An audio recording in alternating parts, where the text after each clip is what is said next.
హెచ్చరిక, దైవజనుని హెచ్చరిక. మీరిచ్చినవి దానికి దేవుడు మీకు ప్రతిఫలం ఇస్తాడు. ఎలా ఇస్తాడు? ఈ వచనం అందరూ ఎంతమంది తెలిసి ఈ వచనం 19వ వచనం, దేవుడు తన ఐశ్వర్యము చొప్పున క్రీస్తు యేసునందు మహిమలో ప్రతి అవసరతను తీర్చును. ఎంతమంది తెలుసు? ఈ నమ్మకంతో మీరు ఎప్పుడన్నా ఏమన్నా దేవునికి త్యాగంతో ఇచ్చారా? నేను ఇచ్చానంటే దేవుడు నాకు ఇవ్వలేదు అంటారు కొంతమంది. నేను ఇచ్చానంటే కానుకలు వేస్తున్నానండి, నాకేమీ మిగలటం లేదండి. నేను దశమగలు తీస్తున్నానండి, కానీ నాకేం ప్రయోజనం లేదండి. నేను ఎంత చేసినా నాకేం ఇవ్వటం లేదు దేవుడు అనేవాళ్ళు లేరా? ఇక్కడ ఒక మాట గమనించాలండి. దేవుడు తన ఐశ్వర్యము చొప్పున, అంటే ఆయన దివాళ తీయుడు. ఆయన ఐశ్వర్యం మన ఐశ్వర్యంలాగా అయిపోయేది. చాలామందికి ఇచ్చేసారు, నీకు లేదని చెప్పం. పంచడానికి వెళ్ళినప్పుడు మనం ఒక అమౌంట్ పెట్టి ఒక 30 మందిని వెళ్తాము, అక్కడ ఇంకిద్దరు ఎక్కువ వచ్చారు అనుకో, 30 తీసుకెళ్తాము. అరే ఇద్దరు ఉండరు అక్కడ, ఏం చేయాలి అప్పుడు? అయ్యో అయిపోయినాయి అమ్మా, ఈసారి తెస్తాంలే అని చెప్పాల్సి వస్తుంది. కానీ దేవుడు ఎప్పుడు కూడా అయిపోయిందనే మాట ఆయన దగ్గర లేదు. మరి ఎందుకు ఇవ్వడు? ఈ వచనం మీకు అందరికి తెలుసు అన్నారు కదా. మీ ప్రతి అవసరమును తీరుస్తాడు, మీ ప్రతి కోరికను తీరుస్తాడని ఉందా? మీరు అడిగినవన్నీ ఇస్తాడని ఉందా? మీ ప్రతి అవసరతలు వేరు, ఆడంబరాలు వేరు.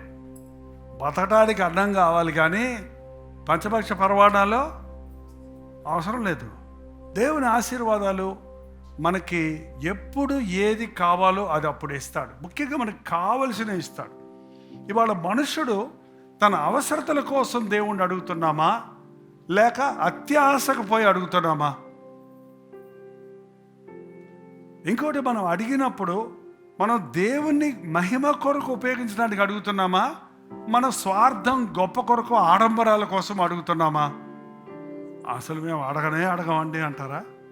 మేమే సంపాదించుకుంటామండి యాకోబులాగా. రాత్రి మగలు మోసాలు చేసి, అన్యాయాలు చేసి, కష్టపడి యుక్తులు కుయుక్తులు వాడంటారా? ఏంటండి? అడుగుడి మీకు ఇవ్వబడును. అడగాలి, కానీ ఆయన ఇచ్చేది మాత్రం నువ్వు అడిగినవన్నీ ఇవ్వడం. నీకు అవసరమైనవన్నీ ఇస్తాడు. నీకేది అవసరం అది ఇస్తాడు. దాని గురించి చింతించవలసిన అవసరం లేదు. దేవుని దగ్గర మనం పాయింట్ అడిగామంటే దానికి అవసరమైనవన్నీ ఆయన తాన ఐశ్వర్యం చొప్పున, మనం ఆశించినట్టు కాదు, మన లెవెల్లో కాదు, ఆయన ఐశ్వర్యానికి తగినట్టుగా ఆయన తన గుప్పిలి విప్పుతాడు. కొరతల్లో ఉన్నవారు, లేమిలో ఉన్నవారు ఊరికే కుస్తీలు పడుతూ పోరాడుతూ, మా నాన్న ఆస్తి ఇవ్వలేదు, మా తమ్ముడు నాకు న్యాయం చేయలేదు, మాకు ఎవరు ఇవ్వటం లేదు, నన్ను అందరూ వదిలేశారు, నాకు మోసం చేశారు, ఇలా పోరాడుకుంటూ వాటిని సంపాదించుకోవడానికి గింజుకుంటారండి కొంతమంది. చిన్నపిల్లలు చూడండి, ఒక బొమ్మ పట్టుకుంటే ఇద్దరు పట్టుకొని గించుకొని ఏం చేస్తారు తెలుసా?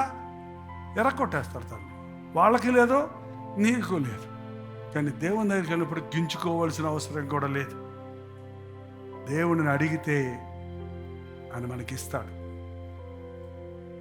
ఫోన్ నెంబర్లు మీకు తెలుసండి? దేవుణ్ణి అడిగే ఫోన్ నెంబర్లు.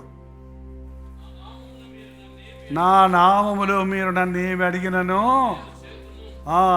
ఎప్పుడన్నా లేనప్పుడు గబక్కన 14 గుర్తొస్తే బైబిల్ తీసుకొని చూడండి.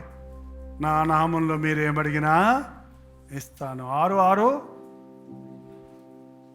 నువ్వు ప్రార్థన చేయనప్పుడు గదిలోకి వెళ్ళి అల్పేసుకొని ప్రార్థన చేసుకో. రహస్యవంతు చూస్తున్న దేవుడు నీ ప్రార్థనకు జవాబిస్తాడు. 30, 50, 15 ఆపత్కాలంలో నువ్వు నాకు మొరపెట్టు, నేను నీకు ఉత్తరం ఇచ్చుదును. 33:3 ఇర్మియా, నాకు మొరపెట్టుము, నీకు ఉత్తరం ఇచ్చదను, నీవు గ్రహింపలేని గూఢమైన సంగతులు నేను నీకు, నువ్వు అర్థం చేసుకోలేని అన్నీ కూడా నేను చెప్తాను అంటున్నాడు. ఎంత గొప్ప దేవుడు మనకున్నాడు. లేచిన బండి అడుగుదాం, ప్రభుని ప్రార్థన చేసుకుందాం. ప్రార్థన. మాకెన్నున్నా ఏమున్నా నీ కృప లేకపోతే ఈ లోకంలో మేము బ్రతకలేమయ్యా. మేమేదేదో నిన్ను అడుగుతున్నామే కానీ నీ తోడు మాకు కావాలని, నీ ప్రేమ మాకు కావాలని, నీ దయలో మేము ఉండాలని, నీ కృప మాకు కావాలని నాయన. నీ ఉంటే చాలయ్యా. నీ ఐశ్వర్యము చొప్పున మా ప్రతి అవసరత తీర్చబడుతుందని నమ్ముతున్నాము నాయన. మా ప్రతి అవసరతను తీర్చగలిగిన నీ యందు విశ్వాసం ఉంచి చింతించక మా విన్నపములను కృతజ్ఞతాపూర్వకముగా నీ సన్నిధిలో సమర్పించుకునే ప్రార్థనా జీవితాలు కలిగి ఉండటకు ప్రతి ఒక్కరికి నీ సహాయము చేయమని, నీ అద్భుత సాక్షులుగా మమ్మల్ని మార్చుకునమని క్రీస్తు నామములో అడుగుచున్నాము తండ్రి. తండ్రి అయిన దేవుని యొక్క ప్రేమయు, కుమారుడైన క్రీస్తు యొక్క కృపయు, ఆదరణకర్త అయిన పరిశుద్ధాత్మ యొక్క సహవాసం కూడి వచ్చి ఆయన సన్నిధిలో ఆరాధించుకొని ప్రార్థించిన మనకును ఇప్పుడు నువ్వు సదాకాలం తోడై ఉండును గాక. ఆమేన్, ఆమేన్, ఆమేన్.